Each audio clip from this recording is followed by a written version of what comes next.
సోది ముచ్చట్లు పెడదాం. అవి కర్ర కొట్టుకుని వెళ్ళిపోతున్నాను అలా. మీకు కావాల్సింది అదే కదా content. Yo hello guys, how are you all? Last video upload చేసి ఆల్మోస్ట్ 10 days అయిపోయింది. నేను ఈ వీడియో రికార్డ్ చేసే టైంకి 10 days అండ్ నేను అప్లోడ్ చేసే టైంకి అది 8, 12, 13, 14 days కూడా అవ్వచ్చేమో. జస్ట్ నువ్వు నిద్రలేసా, అందుకే గొంతు మొహం అలా ఉన్నాయి. చాలా ఫక్డ్ అప్ స్లీప్ సైకిల్ అనమాట. నైట్ 1 o'clock ఏమో రూమ్కి వచ్చాను, తర్వాత 1, 2:30 సంథింగ్ పడుకున్నా. మళ్ళీ మార్నింగ్ 6:30కి లేచా. మళ్ళీ మా అన్నయ్యని తెంపడానికి మడ్గో రైల్వే స్టేషన్ వెళ్ళి అక్కడ మా అన్నయ్యని డ్రాప్ చేసి మళ్ళీ అక్కడ నుంచి రిటర్న్ వచ్చి మళ్ళీ ఒక 8:30, 9 o'clock పడుకున్నా. 1:30కి అలారం పెట్టుకుంటే కానీ 2:30కి లెగిసాను. ఫైనల్ ఇప్పుడు లెగిసి టైం ఇప్పుడు ఐ థింక్ 3:30 అవుతుంది. ఇంకా నెమ్మదిగా అటు ఇటు దొల్లుకుంటూ బ్రష్ చేసి ఫేస్ వాష్ చేసుకుని బయలుదేరుతున్నా.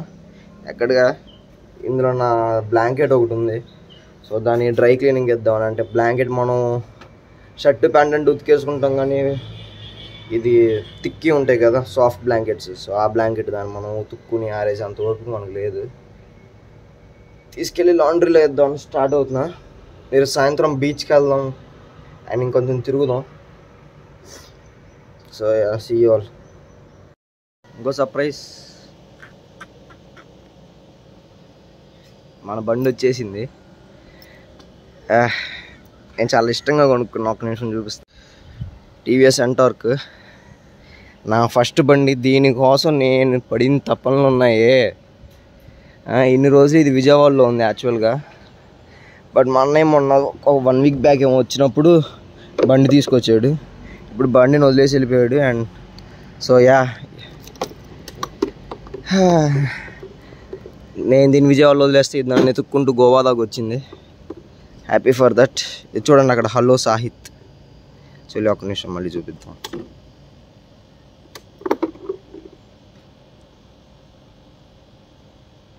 చూసారా, ఆన్ చేసినప్పుడల్లా హలో సాహిత్ అని అంత ప్రేమ నేనంటే దీనికి. ఎనీవే బయలుదేరదాం. ఎంటార్క్లో ఇట్లా వర్క్ అవుతుంది నావిగేషన్. ఎన్ని మీటర్స్ వరకు స్ట్రైట్ వెళ్ళాలి, ఎన్ని మీటర్స్ అవుతారు లెఫ్ట్ రైట్ యూటర్న్ అన్నీ ఇట్లా. అంటే మన గూగుల్ మ్యాప్స్ లాగా ఫిజికల్ మ్యాప్ కాకుండా యూనో ఇలా అప్డేట్ అవుతూ ఉంటుంది. After 150 meters turn left. ఇది రోడ్ అనమాట. Single hand driving, single hand recording, మామూలుగా ఉంటుంది మనతో మల్టీ టాస్కింగ్. Turn left.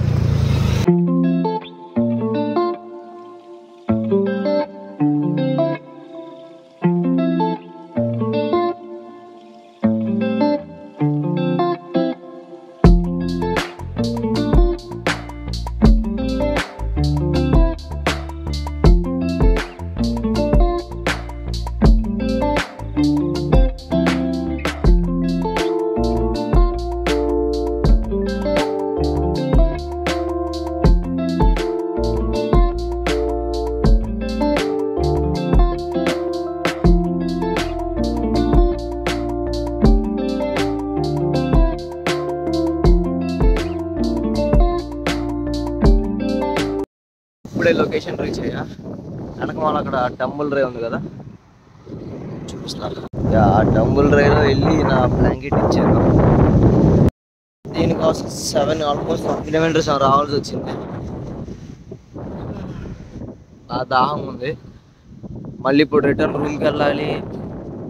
అసలు నేను యాక్చువల్లీ రూమ్కి వెళ్ళి అన్నం వండుకొని అన్నం తినేసి తర్వాత రూమ్ కొంచెం క్లీన్ చేసుకునేది ఉంది. ఆ రూమ్ క్లీన్ చేసి అప్పుడు బీచ్కి వెళ్దాం అనుకున్నా, కానీ ఆల్రెడీ టైం ఇప్పుడు 4 అయిపోయింది. సో మేబీ వెళ్ళేదారు లేదని కూల్ డ్రింక్ తాగేసి బీచ్కి వెళ్దాం. ఇంకా నైట్ క్లీన్ చేసుకుంటారు రూమ్. ఓకే, రూమ్కి వెళ్ళి బట్టలు మార్చుకునేటప్పుడు కలుస్తా. బాయ్. హలో, టైం 5:30 అయ్యింది. ఇప్పుడు బీచ్ కని బయలుదేరా. రూమ్కి వచ్చా, కాసేపు ఫోన్ చూసా. అలా చూస్తూ టైం 5:30 అయిపోయింది.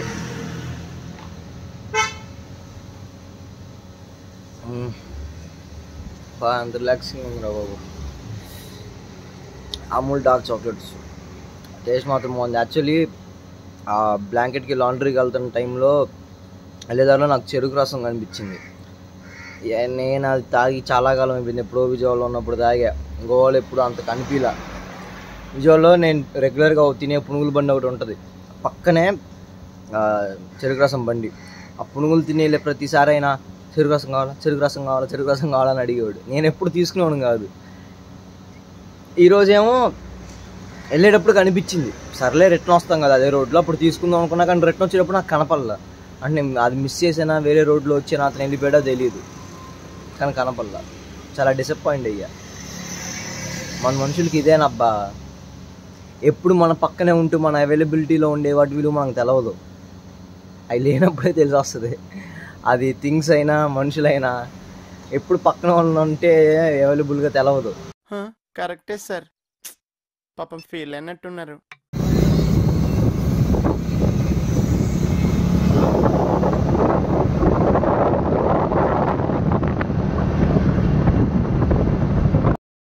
బీచ్ దగ్గరికి అయితే వచ్చేసాము.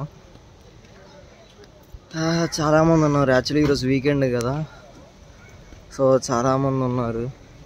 దిగుతానో లేదా డౌటే. అసలు నేను దిగుదామని వచ్చా, బట్ ఏమో దిగొచ్చు దిగకపోవచ్చు. నా ఎదురు కూడా చాలామంది వెళ్తున్నారు, చూపిస్తాను.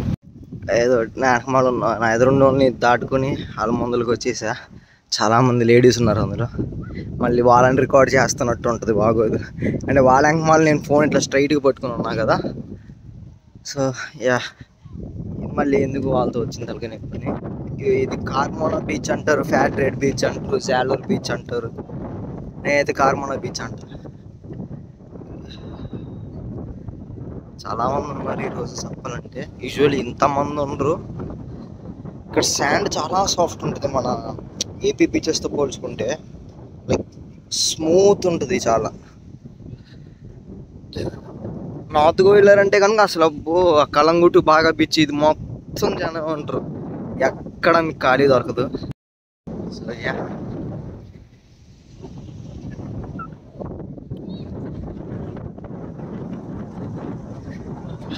బీచ్కి వస్తే ఏదో తెలియని ఆనందం, ప్రశాంతత. గాలి తగులుతూ ఉంటుంది, అడల సౌండ్లు వస్తూ ఉంటాయి, బాగుంటుంది. మాకు రికార్డ్ చేయాలంటే ఏదో ఉంది. మరి ఎవరిని రికార్డ్ చేస్తున్నా అనుకుంటారో మళ్ళీ అదవుతుంది అని చెప్పి ఎవరు లేని ప్లేస్ అవుతుంది చూసుకుని అక్కడికి వెళ్దాం.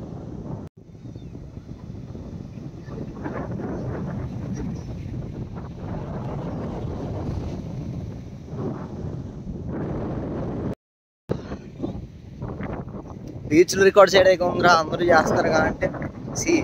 గోవా బీచెస్ గురించి మీకు కొత్తగా చెప్పాలా? తెలిసి కదా అన్ని బికినీలు ఏదో సగం సగం బట్టలతో ఉంటారు. మనం ఆంధ్ర సైడ్ రికార్డ్ చేస్తే ఏదో బీచ్ని రికార్డ్ చేసాం ఘోరంగా ఉంటుంది. ఇక్కడ చేసామంటే ఏదో అమ్మాయిని రికార్డ్ చేసినట్టు ఉంటుంది. సో మనకెందుకు చెప్పండి పెంట, చక్కగా మన బ్లాగ్ ఏదో మనం తీసుకుని. ఇక్కడ జెట్ స్కీ ఉంది, దానికి కింద 2 పొక్కలు ఉన్నాయి. ఏ చింటూ, ఇది లైఫ్ గార్డ్స్ది.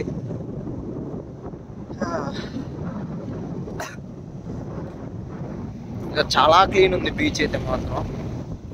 అసలు మీకు ఎక్కడ పేపర్స్ ప్లాస్టిక్ లాంటివి ఏం కనపడవు, చాలా రేర్. అంటే మరీ జీరో అని చెప్పను కానీ చాలా తక్కువ. యా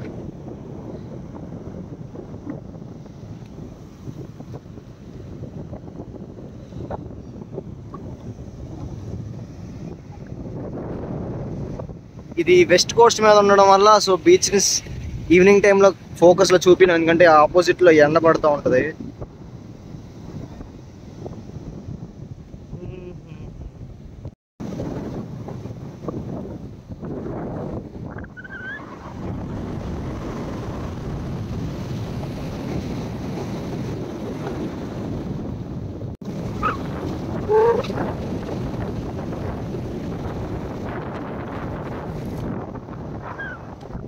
దిగేటట్టుంటే త్వరగా దిగాలి, ఎందుకంటే టైం 6 అవుతుంది. మళ్ళీ 6:30 మళ్ళీ లైఫ్ గార్డ్స్ మళ్ళీ ఆ విజిల్ వేసి ఇసుకిస్తూ ఉంటారు బయటకు వచ్చేయమని. ఎందుకంటే ఆ టైప్ తర్వాత స్విమ్మింగ్ అలౌడ్ ఉండదు. అండ్ మన ఇటు side beaches, west coast Goa బీచెస్లో ఏంటంటే మనం ఎంత లోతుకి వెళ్ళినా లోతు అయితే రాదు. ఇప్పుడు నేను అసలు బట్టల మీద ఉన్న బ్యాగ్, ఫోన్ అన్నీ ఉన్నాయి. మీరు చూడండి ఒకసారి ఆ మనుషులు నుంచున్నారు. అంటే మన సైడ్ కొంచెం అలా 10 మీటర్ల ముందుకు రాగానే తడిసిపోతాం, మోగాలు నడుపు నాకు వచ్చేస్తుంది. కానీ ఇక్కడ అంత ఇక్కడ లోతు తక్కువ. సో మనం కొంచెం ఎదరి దాకా వెళ్ళొచ్చు. అక్కడ దాకా వెళ్ళినా కూడా చెస్ట్ దాకా కూడా వస్తే లేదంటే లేదు. పారాగ్లైడ్స్ జరుగుతుంది. అది వార్కా. ఓ షిట్, అరే కెమెరా కమాన్.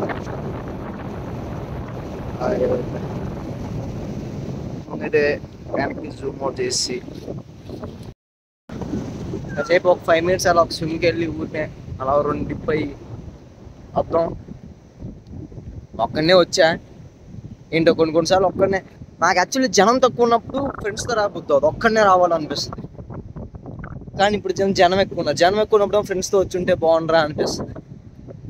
ఏం చేస్తాం, ఇక్కడేమో ఏదోట్లే. సో స్విమ్మింగ్కి వెళ్ళి ఒక ఎక్కువసేపు ఉంటాం, 15 minutes అట్లా ఉండి. ఎందుకంటే వీడియో రికార్డ్ చేయాలి, మనం చీకటి పడిపోతే వీడియో రికార్డ్ చేయడం కావదు. So see all in a bit. Hi, 10 minutes అనుకున్నా కానీ ఆల్మోస్ట్ 30-45 minutes దాకా తెలిసిందే కదా. అలా వెళ్తే లోపలికి మనం రాలేము బయటికి. అండ్ ఆల్సో ఇక్కడ రెడ్ ఫ్లాగ్ ఉంది కదా. సో ఈ రెడ్ ఫ్లాగ్స్ ఇలాంటి ఇక్కడ ఒకటిను సో ఆ దూరం ఏంటంటే ఈ 2 రెడ్ ఫ్లాగ్స్ ఏంటంటే ఇక్కడ వరకే స్విమ్మింగ్ చేయడానికి ఉంటుంది జోన్. యాక్చువల్లీ రెడ్ కూడా కాదు, రెడ్ అంటే ఇంకా యాక్చువల్లీ ఫస్ట్ 2 ఎల్లో ఫ్లాగ్స్ ఉంటాయి, మధ్య 32 రెడ్ ఫ్లాగ్స్ ఉంటాయి. ఈ రెడ్ ఫ్లాగ్ దాటి సైడ్ ఉన్న దాంట్లో చూడండి ఎవరు ఉండరు మనుషులు, అటు వెళ్ళకూడదు. డేంజర్స్ అని అంటారు. అంటే నిజంగా డేంజర్ ఉంటుందో లేదో నాకు తెలియదు, కానీ ఫస్ట్ అయితే లైఫ్ గార్డ్స్ వచ్చేస్తారు. మీరు అటువైపు వెళ్తే పరిగెత్తుకుంటూ విజిల్ వేసుకుంటూ వచ్చేస్తారు, అటు వెళ్ళకండి ఇటు వెళ్ళకండి అని. సో యా, మీరు ఎప్పుడైనా గోవా వస్తా అంటే ఇలా వేరే బీచ్లో కూడా ఉంటారా అని అనుకుంటే నాకు తెలియదు, నాకు అంత ఐడియా లేదు. బట్ నాకు ఇక్కడ తెలుసు కాబట్టి చెప్తాను, అటు వెళ్ళకూడదు. కాసేపు సన్సెట్ చూడండి. సన్సెట్కి ఇంకా టైం ఉంది. టైం ఇప్పుడు 6:15. సన్ కూడా చాలా ఇంకొక 40 minutes, హాఫ్ అన్ అవర్ పట్టింది సన్సెట్ అవ్వడానికి.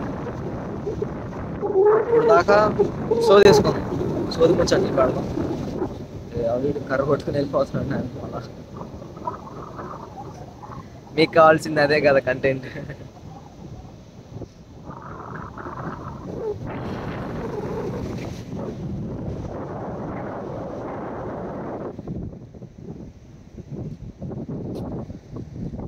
సో ఈ డిజైన్స్, ఈ హోల్స్ ఉన్నాయి చూసారా, ఇవన్నీ యాక్చువల్లీ పీత.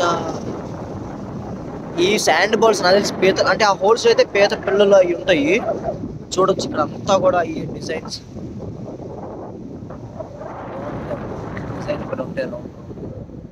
ఆ హోల్స్ చిన్న చిన్న. ఇంతకుముందు ఇక్కడ స్టార్ ఫిష్లు ఉండేవి, అసలు ఇప్పుడు స్టార్ ఫిష్లు కనిపించాయి. ఒకప్పుడు మీకు ఫొటోస్ పెడతాను నేను, స్టార్టింగ్లో డిసెంబర్ మంత్లో వచ్చినప్పుడు స్టార్ ఫిష్ ఫొటోస్ పెడతాయి ఇక్కడ. ఇప్పుడు అసలు ఒక్క స్టార్ ఫిష్ కనిపించట్లా, మొత్తం షెల్స్.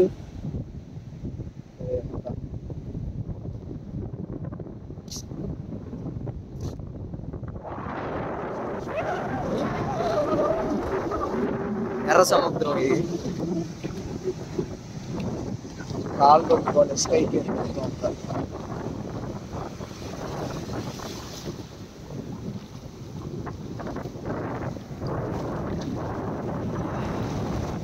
యాక్చువల్లీ ఈ వాటర్ చాలా క్లీన్ ఉంటుంది. మీరు వీడియోలో అంతసేపు చూడండి, సముద్రం నుంచి మీకు ఒక్క ప్లాస్టిక్ బ్యాగ్ కానీ ఏమీ రాదు. క్లీన్ వాటర్ అసలు.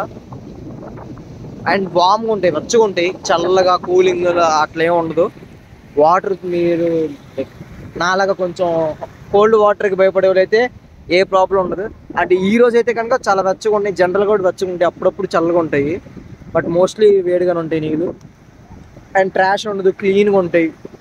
కాకపోతే బాగా ఉప్పుగా ఉంటాయి, అప్పుడు చాలా ఉప్పుగా ఉంటాయి. సో నోరు మూసుకోండి, అది మాత్రం పక్క ఒకళ్ళు సముద్రంలో దిగేటట్టయితే కనుక నోరు మూసుకోండి. చిప్పుగోళ్ళ ఆడుకుంటున్నాయి ఏంటో. కొంతమంది ఎందుకు వస్తున్నారా కెమెరా పట్టుకుని ఒక్కరిని పిచ్చోళ్ళ గెంతులు వేస్తున్నా. ఇటు పక్క మీకేం కనిపించలే, బట్ కింద ఇలా ఇలా ఆడుకుంటూ తిరుగుతున్నా.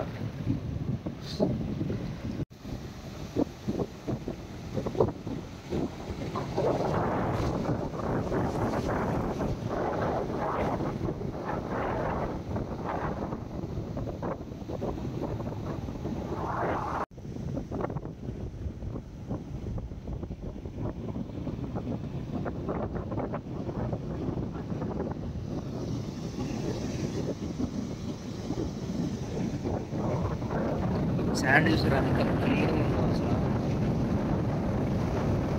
నాకు కాలు పెడితే కానీ అది శాండ్ అని తెలవదు, ఏదో ప్లెయిన్ వాల్ పేపర్ లాగా ఉంది. Literally clean.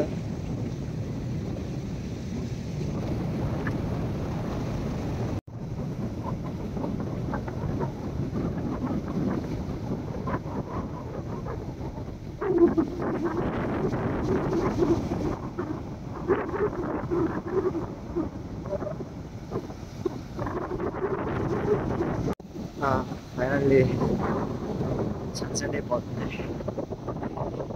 వాయిస్ ఏంటర్ ఎంత లో ఉందనుకోకండి, లైక్ సేపు నేను అలా కూర్చొని ఆ సన్సెట్ చూస్తూ ఆ వేవ్ సౌండ్ ఇంటూ ఉండిపోయాను. సో చాలా రిలాక్సింగ్ అనిపించింది. అసలు సన్సెట్ అవ్వట్లే, బట్ అక్కడ క్లౌడ్స్ ఎలగమని కావాలి, క్లౌడ్స్ మనకి వెళ్ళిపోతుంది.